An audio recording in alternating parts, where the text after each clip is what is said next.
Okay, so your next question. I'm thinking about increasing protein a little since the last few weeks I've eaten more of it anyway. If I adjust my macros accordingly, is it better to swap for carbs or fat?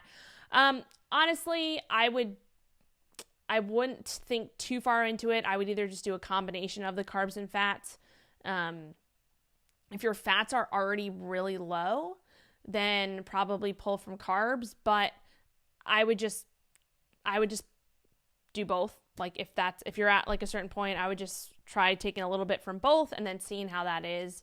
That would be probably my recommendation, because there's no like absolutes with that. Yeah, I typically wouldn't go like below, like usually, and then I've said this before, and this is in the nutrition manual, that around 0.3 grams per pound of body weight is like kind of the bottom floor for fat intake that I would recommend.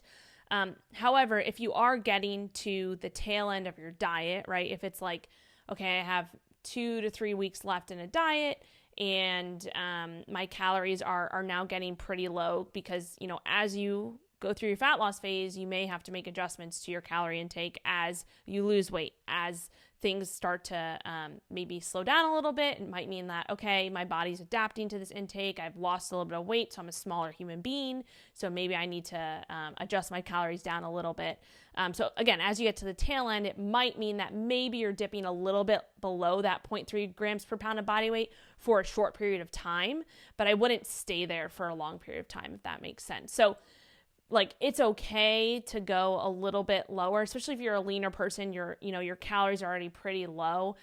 It's okay to go a little bit below that 0.3 grams per pound of body weight with fat, but you just don't want to stay there for like months on end, really. That's the biggest thing. So yeah, I would just pull a little bit from carbs and fats, and then just kind of check out that calculation and make sure you're above that threshold for the fat intake.